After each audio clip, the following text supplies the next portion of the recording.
जगतसिंहपुर जिलापाल कार्यालय परिसर में समीक्षा बैठक अनुष्ठित होता से जिलापाल जे सोनाल सांसद मिलर एवं सोसाइटी कर्मचारी और जोगाण विभाग अधिकारी और कर्मचारी और मिलर माने जोगदे जोगाण मंत्री जोगदे चाषी समस्या को नहीं विस्तृत आलोचना करते जिले में खोल 113टी धान मंडी में चाषी मान बिना कौन कटनी छटनी धान मंडी धान मिलर माने उठाउछन्ति एवं समस्त मंडी बुली बुली सांसद समीक्षा करुछन्ति बरी गणमाध्यम आगे प्रतिक्रिया रखिछन्ति। प्रकृत में जोगाण मंत्री कृष्णचंद्र पात्र सत कहउछन्ति ना काहाठारु शुणिकी कहिथिले जा साधारण रे चर्चा जोर धरिछि तेबे केते सत कहउछन्ति जाहाको पदारे पकाई देले चाषी एक तो मंडीर अवस्था जहाँ न कहवाटा भल सरकार नियम कले कटनी छटनी ना एवं कंपलसरी 4 किलो कटनी पर भी कटनी चली आज्ञा तापर मिलर कह 15 किलो 20 किलो दियो गाड़ी आसुना से 10 टंका क्विंटाल पिछा दियो सरकार अवगत अच्छी कि ना आम आज जन देवाई धान मंडी में टोटाल जाऊना मु जड़े चाषी मो घरे धान गदा है इलेक्ट्रिक बिल रिडिंग जापरूना जोटा कि लाइन कट है मु चाष करदेली कौन मरिया चाषी कूल जन्म हो कौन भूल कर जय जवान जय किसान नारा चली सरकार आम चाषी मरुचु मो घर पावर कट है कौन ना मु धान चाष कर गदा कर मीटर रिडिंग जापरूना 400 चाषी ये अवस्था आपड़ चलतु देखिए प्रैक्टिकल फील्ड गले देखिए चाषी कौ भाई अवस्था अच्छा चाष कर धान अमल करूँ मीटर पाखे गदा है चाष नकले तो भल है सुना न उठे आत्महत्या कर मरबू ये किरोसिन पेट्रोल ढाई ही मरबू कहीं कुआड़े गले सरकार कौ सरकार किए नौची केमिति नौची आम बुझीपारूनु आज्ञा एमती डायरेक्ट मारुंट एमती मर चाषी तुम सेमती मारी पारू ना हाथ में मारी पारू ना भात में मारू सरकार केवल चाहते भाषण आम तो जानू जगतसिंहपुर कौन देखिनु चाषी लोक चाष करिया लोक जगतसिंहपुर कौन आसबू आज्ञा आम सोसाइटी धान दवा लोक किसी बोले आसीचु ना आत्माहुति देवु आगामी दिन में आत्माहुति देवु रास्ता ब्लॉक करूँ आम निजे मरीगल तो कम सरीगला सरकार चाहूँ चाषी मरी जाऊँ आम मरिया प्रस्तुत आज कहले आत्माहुति देदेबू आम आमर मुख्य अभियोग होमर गत वर्ष 18,000 क्विंटाल धान दि जाता किंतु एपर्यंत आमर से टार्गेट पहुँचला भाया आशा आमको लगुच मात्र 2,000 क्विंटाल मात्र दि जाए तेणु ताफल आमर धान ठीक समय उठी पारूना द्वितीय कारण है गाड़ी आमर ठीक समय मत से पहुँची पारू ना ता सहित आउ बड़ कथा जे कटन छटनी भी होची कटन छटनी हवा पर आहरी ता बाद 4 केजी काटिवा पर भी से मन इच्छा मिलर भी आहरी अधिका काटी दूसरे आम चाषी मैंने निजे आम भुक्तभोगी आज्ञा देखो आम ये जो भाषण बा कथार आम सतोष हेनी आमको काम दरकार आउ भाषण कले कौन निश्चिंत कथार कौन सत्यता ना मो अनुभव में कौन सत्यता ना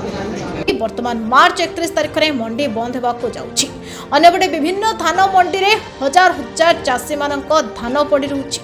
मिलर गाड़ीर देखा मिलूनी अन्यपटे टोकन अनुसार धान मंडी में धान पड़ी रही गाड़ी छोट और मिलर कटनी छटनी नकले धान किणुना मिलर नाली आखि को देखी चाषी कूल भयभीत मंडी धान गला शह शह बस्ता धान पड़ी रही षंढ राति धान मंडी आतंक सृष्टि करुवा बेले चाषी मैंने राति दिन जगिबाकू पड़ुछि बोली अभियोग कर जिलापाल कार्यालय सम्मुख में विक्षोभ प्रदर्शन करें प्रश्न उठे जोगाण मंत्री गणमाध्यम आगे प्रतिक्रिया रखिछन्ति जिलार प्रत्येक धान मंडी बुली बुली सांसद समीक्षा करुछन्ति एवं बिना कटनी छटनी धान किणा चली समीक्षा बैठक में माननीय एमपी महोदय प्रेजेंट रही धन्यवाद दूसरी एवं जिलार समस्त प्रशासनिक अधिकारी प्रेजेंट थिले विस्तृत भाव में आलोचना है प्रोक्योरमेंट काम चली समस्त अफिसर माने जी जान लगे काम कर 113टा पैक्स रे ए मंडी रे इटा आम धान किना चली मु भावुची ठीक आम टार्गेट हासिल करनबू केवल जो प्रोब्लेम रहा टे मिलर ये कम अच्छी जिले में आवेदन करी आपण मान जरिया किसी नुआ युवक माने नुआ मिल करूँ ताकू पूरा आम अलाउ करूँ से मैंने बेपार करने को सुविधा हे जहाँफल जो समस्या अच्छी बाहर आसिक मिलर यू प्रोक्योरमेंट कर साहय कर सब वर्ष संबलपुर आसवे संबलपुर आसबार जावा आसवा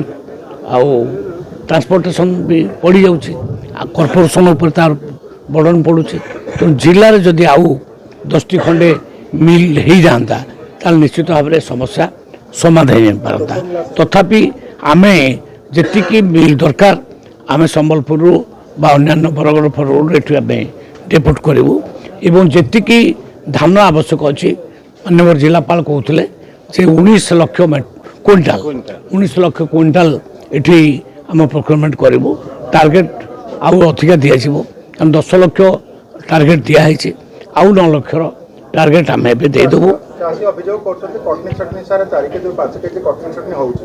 ଏଇଟା ସାର୍ ଗୋଟେ ବଡ଼ ଗୁରୁତର କଟନୀ ଛଟନୀ ପାଇଁ ଆମ ସରକାର କହିଛି ଯେ ଜିରୋ ଟଲେରାନ୍ସ କେଉଁଠି କଟନୀ ଛଟନୀ ଆମେ କରେଇଦେବୁ ନାହିଁ। ଆମେ ପ୍ରଶାସନକୁ କହିଛୁ ଆମେ ସେଗୁଡ଼ା ଉପରେ ଧ୍ୟାନ ଦେବେ। ଯଦି ବି କେହି ୟାକୁ ଭୋକେଟ୍ ନ କରିକିରି କଟନୀ ଛଟନୀ କରିବେ ଆକ୍ସନ୍ ନିଶ୍ଚିତ ଭାବରେ ନିଆଯିବ। ପଞ୍ଜିଗଡ଼ ପୂର୍ବରୁ କହିଥିଲା ଯେ ବିଧାୟକ ମନ୍ତ୍ରୀ ରହିବେ ମଣ୍ଡିରେ ଏବଂ କଟନୀ ଛଟନୀ ହେବନି ପରବର୍ତ୍ତୀ ସମୟରେ ଦେଖିବାକୁ ଯଦି କେହି ଅନୁପସ୍ଥିତ ରହିଲେ ଗୋଟେ ଅବ୍ୟବସ୍ଥା ଲାଗିଲା। ନାଇଁ ରହୁଛନ୍ତି ଏମ୍ପି ମାନେ ଅଫିସର ମାନେ ସମସ୍ତେ ରହୁଛନ୍ତି ଆଉ ମୁଁ ଯାହା ଅନୁଭବ କଲି ପ୍ରୋକ୍ୟୁରମେଣ୍ଟ ଠିକ୍ ଢଙ୍ଗରେ ଚାଲିଛି। ଯଦି କେଉଁଠି କିଛି ଲାପ୍ସ ରହୁଛି ତାକୁ ଆମେ ଠିକ୍ କରିବୁ। ସାର୍ ପଞ୍ଜିକରଣ ଯେଉଁ ନକଲେ ତାକୁ ଧାନ ଚାଷୀ କରିବେ ପଞ୍ଜୀକରଣ ଯେଉଁମାନେ ନ କରୁଛନ୍ତି ସିଏ ବିକିପାରିବେ ନାହିଁ। ଧାନ କରିବେ କ'ଣ କରିବେ କ'ଣ ସିଏ ତ ପୁଣି ଫ୍ରି ମାର୍କେଟରେ ବିକିବେ। ଆମେ ତ ଫ୍ରି କରିଦେଇଛୁ ଫ୍ରି ସବୁ ଜିନିଷ କରିଦିଆହେଇଛି। ତେବେ କିଏ ସତ କହୁଛି ଯୋଗାଣ ମନ୍ତ୍ରୀ ନା ଚାଷୀ କହିଛନ୍ତି ନା ମିଲର କହୁଛନ୍ତି एकथा आमे कहूनु प्रश्न उठाई चाषी कूल उत्तर रखिबे कि जोगाण मंत्री तेबे मंत्री एभली बयान पाई मोहन सरकार बदनाम हेउना हंती तो दुर्गा प्रसाद महांती क्षुद्र चाषी धान देला बेलू मिलर आसी कहती बाछी दौर गोटी गोटी करी कहूँ धान नेबी ना धान खराब ना कि सी कहते ये धान आम नबुनि आम बाध्य आम बाहर 1700-1800 बिक्री करने अपेक्षा आम बाध्य जहाँ 5 किलो काट 3 किलो काट जहाँ काटुच काट काटिक आम नौ मिलर कहते आम नबु ना आम कौन करूँ आम तो चाष कर आणिकी मंडी की 3 थर अखा भांगिकी पूरैक आनी बाध्य हो दौचु बहुत दुखे अच्छु कौन करूँ चाषी तो ये मरुची आम मरुचु आ कौन करूँ बाध्य हो पार्नु ये दौचु आ कौन करूँ बाहर 1750 देचु इठी 3100 मिलर जब कहूँ नेबी ना आम नहीं 1700 बिक्री करूँ बाध्य हो कांदिकी जाऊँ आ कौन करूँ चाषी तो सब मरुची आम मरुचु आ कौन करूँ मंडी में ये केमती कौन कटनी छटनी रही जहाँ मिलर आउ सोसाइटी स्थिर कर अनुसार ये 3 किलो 500 लेखा जहाँ चलती मालिक जो चाषी आउ जब मिलर सहित कौन नेगोसिएसन न कर धानटा जापरनी आप खुशी अच्छा कटनी छटनी आप खुशी नथिले भी केबे आम समुदाय संपूर्ण पाइले आम खुशी हबू किंतु जेहेतु आम धान करूँ किछि किछि न कटिले आम दे पारुनु तेणु कटनी छटनीटा समस्त रोचे बड़ चाषी तेणु आज की प्राय 15 दिन है मंडी चलते सुधा यार सुबंदोबस्त किसी मिलर मान हो पारनी चाषी मैंने हंतसंत होती एवं चाषी मानकर धान एठी बहु संख्यक पड़ी रोचे गोटे गाड़ी 8 दिन थे आसूसी जार कैपेसिटी 110 क्विंटाल तेणु एथिपाई आम बहु सफर होचु तेणु एथिपाई आमर जदि कर्तृपक्ष किसी विहित कार्यानुष्ठान न ग्रहण करेंगे आम चाषी मैंने बहुत हैरान पड़ू। जगतसिंहपुर जिलार संग्राम किशोर पट्टनायक रिपोर्ट तोफान एंटरटेनमेंट न्यूज।